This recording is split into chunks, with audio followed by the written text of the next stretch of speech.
Well, Tapan asked me to provide some information on a couple of projects that I either been leading or participating in that were investigating somehow the effect of cover cropping on the water side, but also in the new project on pistachio, we are trying to measure and document the effect of winter cover cropping on the radiation balance and water productivity in pistachio. I would like to provide a little bit of context first, saying that winter cover cropping has been somehow emerged in the last several years as a sustainable agricultural management practice. But anyway, the level of adoption is still pretty low, and especially is low in the western state of the US, where water is a big question mark, and especially we've been facing several years of drought, water restriction, and now Sigma, so we really don't know what's going to happen in the near future. Anyway, it appears that by 2019, this Soil Health Institute somehow estimated the level of adoption of winter cover cropping, and it was less than 5% of the western cropland in California. I would say that talking with a lot of growers, the main question is the lack of accurate information on water-related implication of cover crops. So how much it takes to establish and maintain, and what are actually the cost and benefit of winter cover cropping. There's a lot of research going on soil, microbial activities, and a lot other on soil health, the stability of aggregates and soil related aspect. But when it comes to water, there's still a lot of questions. Now, in California Central Valley, some progressive growers have tested this over the years on multiple locations. One of the things that, there's always confusion, because when we talk about cover crop, some people consider, cover crop over the course of the entire year. Here in California, we cannot do that. We have to concentrate on winter cover crops, right? And so on a normal basis, they grow during period of low evaporative demand, and then they are terminated by the end of March or beginning of April when the water demand or evaporative demand increases. But also they grown most of the time in period where the rainfall is the greatest. So I would say the period would be October, November to February, March. And then the timing of initiation and termination is pretty important. The potential mechanisms of actions are somehow depicted in this picture here. You got on the right side the clean cultivated ground, and on the left side the cover crop ground. So several articles somehow documented increased infiltration of water into the soil, also some cooler soil surface because of the mulching effect during the summer months, but also some collection of dew and fog that percolates near the soil surface and infiltrates into the soil. But there's also on the other side, the question mark is how much the cover crop, which is green active vegetation, transpires. So how much of that water infiltrated this store is then consumed by transpiration. In the opposite situation, you got soil evaporation from the soil surface, and you got increased soil surface temperature because the sun hits the soil, especially in the non-cover, in the raw minerals. But also there's, in some soil, heavy soil, there's soil compaction, sealing, and so that water, even if you have a small amount of water, that water runs off pretty fast. There's also lower soil infiltration. So these are basically what has been documented in the recent research. Here's a picture of the conventional winter fallowed and the winter cover crop in annual crops. Again, here a little bit of again the mechanism one versus the other. What happens in so one of the question is how long it takes to generate, the benefits of the cover crop, and this question is still unanswered. The medium and long-term benefit of winter cover cropping have been documented by several articles in terms of soil quality, better aggregation, better infiltration, better porosity into the soil, increased soil moisture infiltration and storage, less soil surface sealing and crusting, and improved soil health indicators. So those are being all somehow worked and addressed. Water quality and quantity is also somehow being documented in terms of soil erosion and control, and also effectiveness in leaching of salt if you have a winter cover crop relative to clean cultivated soil. And so the same amount of water is probably more effective in flushing out the salt accumulating over the past irrigation season. So there's a lot of potential benefits that are anticipated for winter cover cropping, but really in California, in the extremely variable climate and weather condition, we really need concrete information and also somehow an assessment of the cost and benefit that are associated with this practice.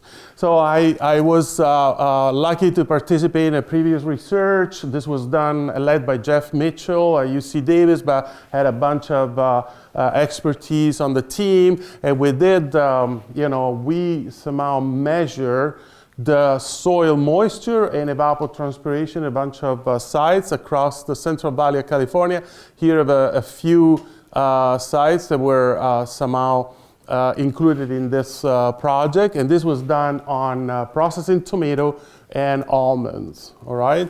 And so what we noticed, this has been published in California Agriculture in 2021. You can see here the citation of the article. What we noticed that across the Central Valley, there were negligible differences in soil moisture in clean cultivated versus cover crop, and this was done across 2017, 18, and 19.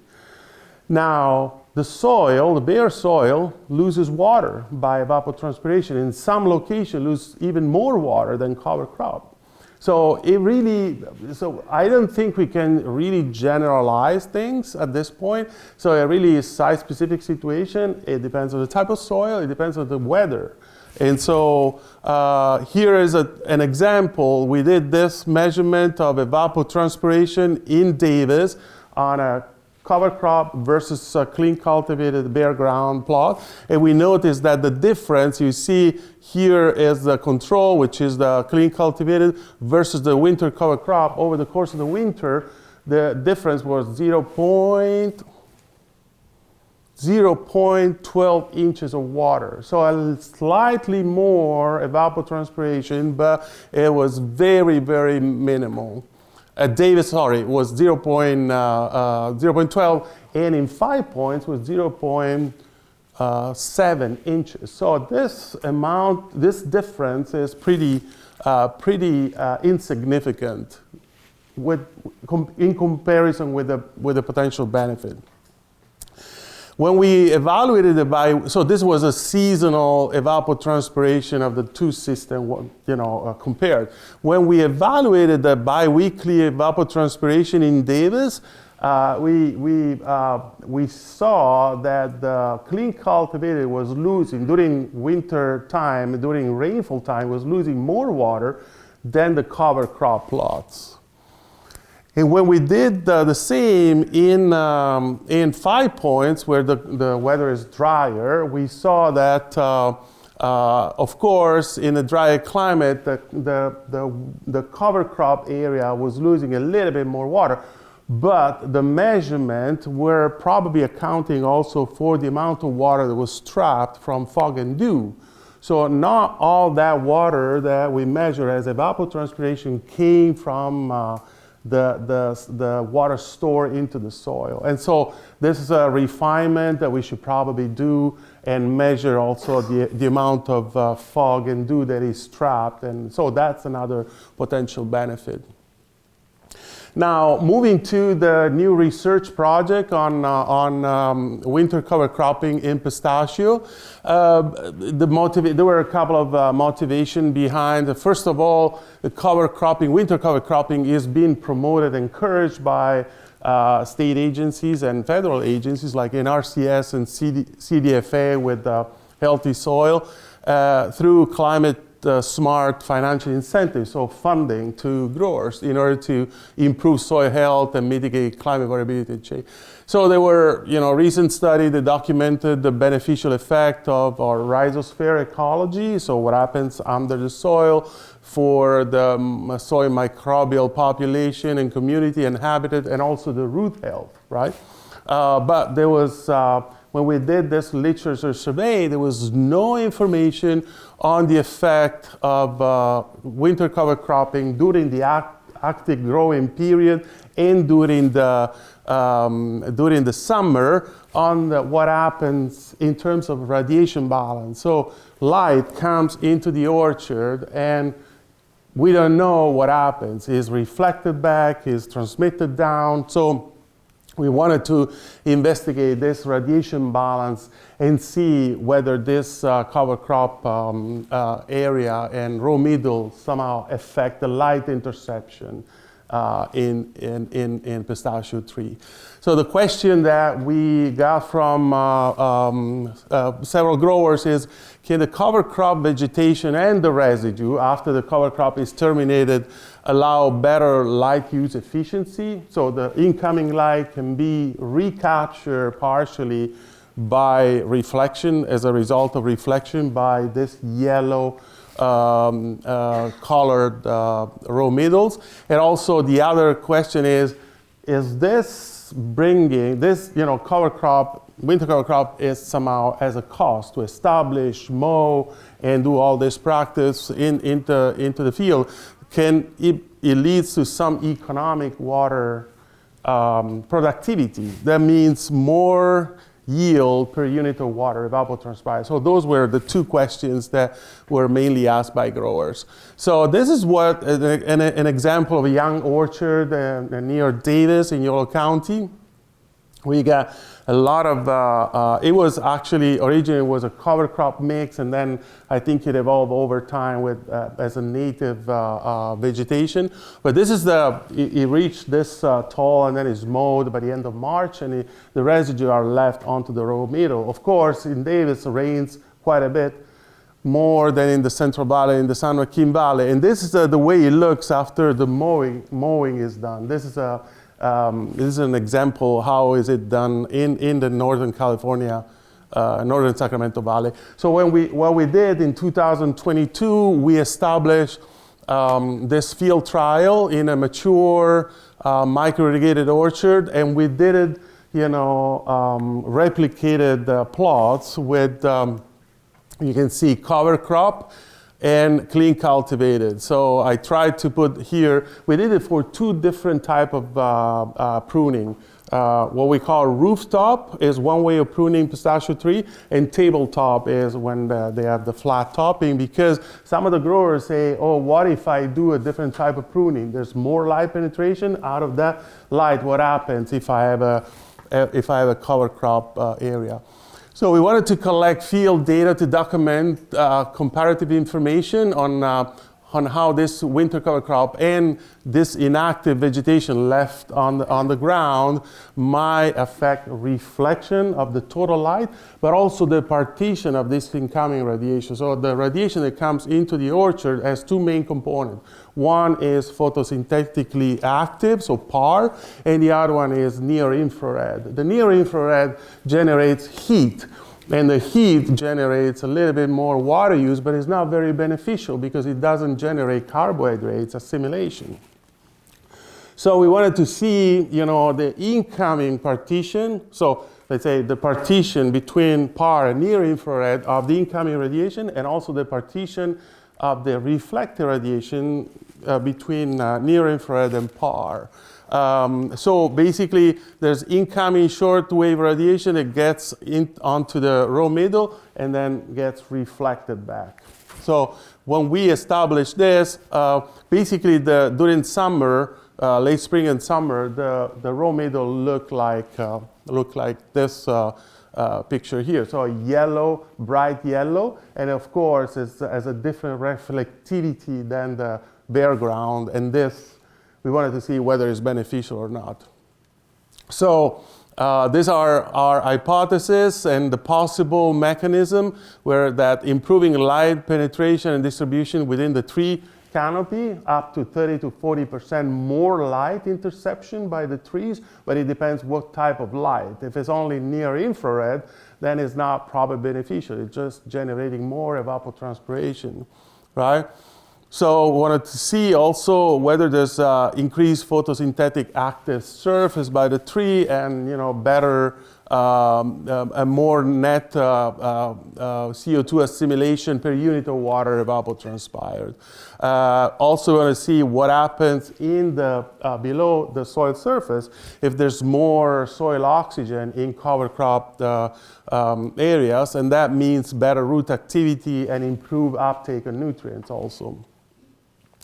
And also we want to see whether this water that gets infiltrated and stored then is more converted to transpiration rather than soil evaporation. And so this means that if this happens, then we have better water productivity, more productive, more, let's say, carbohydrates per unit. So we try to explain the mechanism of operation in this two picture. When you have a clean cultivated ground, orchard floor, the light that gets to the soil surface gets transmitted below, and that generates energy increase, and that energy, if the soil is wet, generates soil evaporation. Here is like a mulching, right?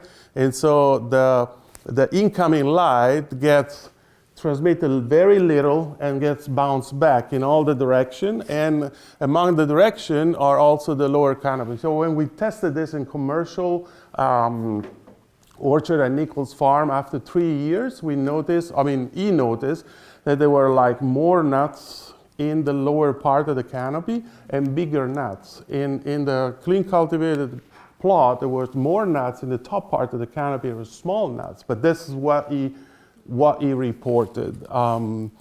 We haven't done measurement in his field. So also there might be a higher microbial breakdown of the crop residue.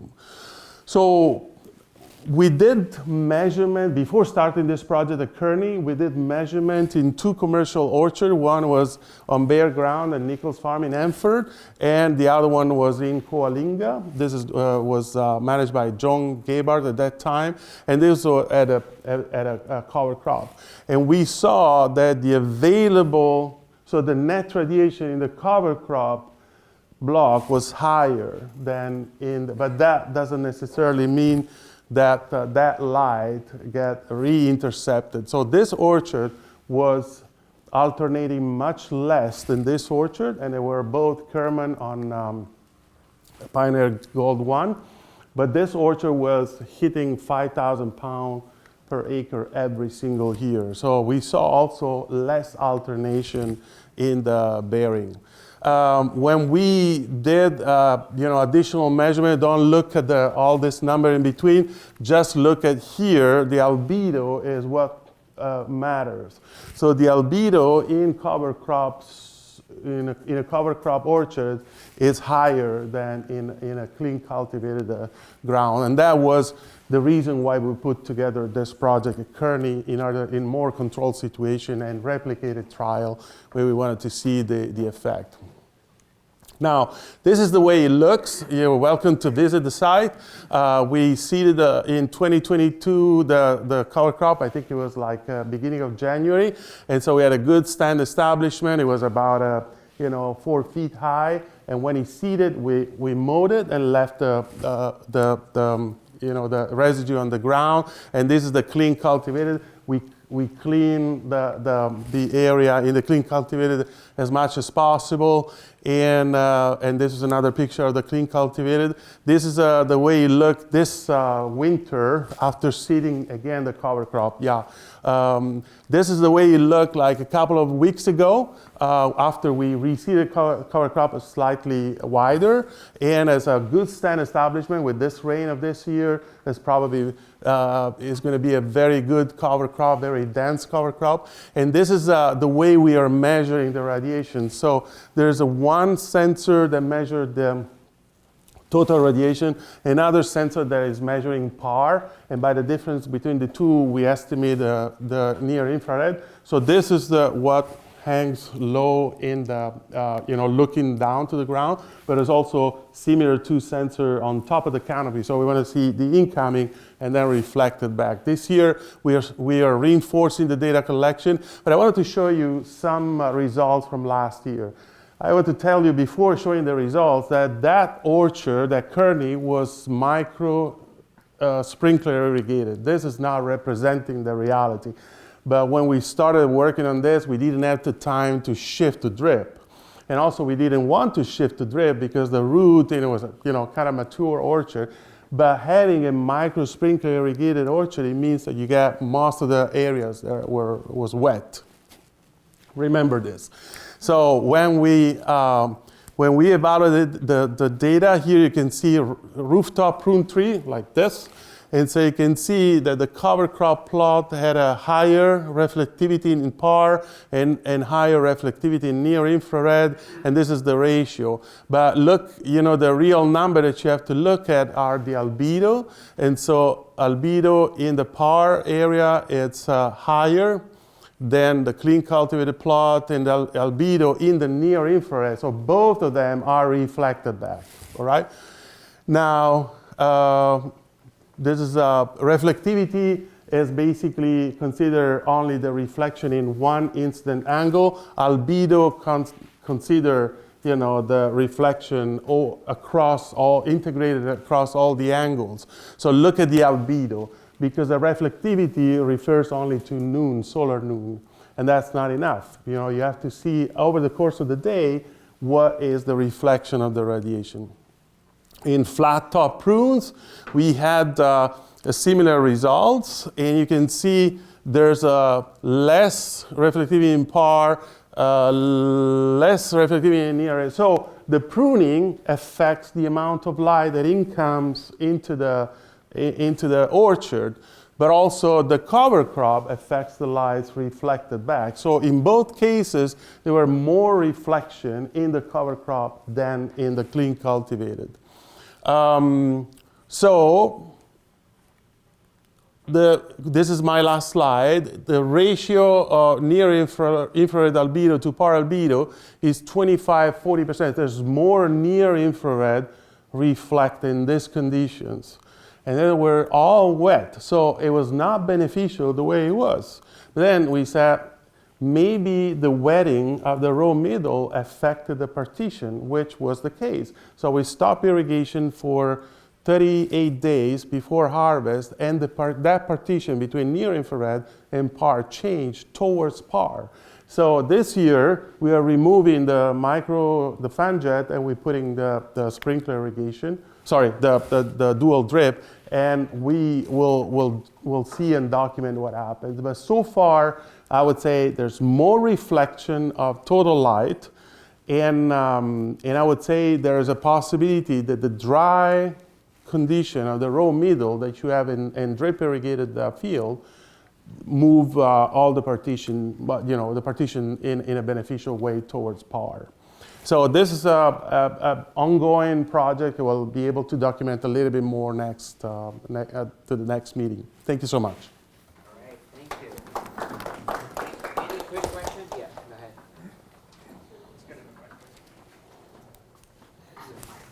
I have my sorry.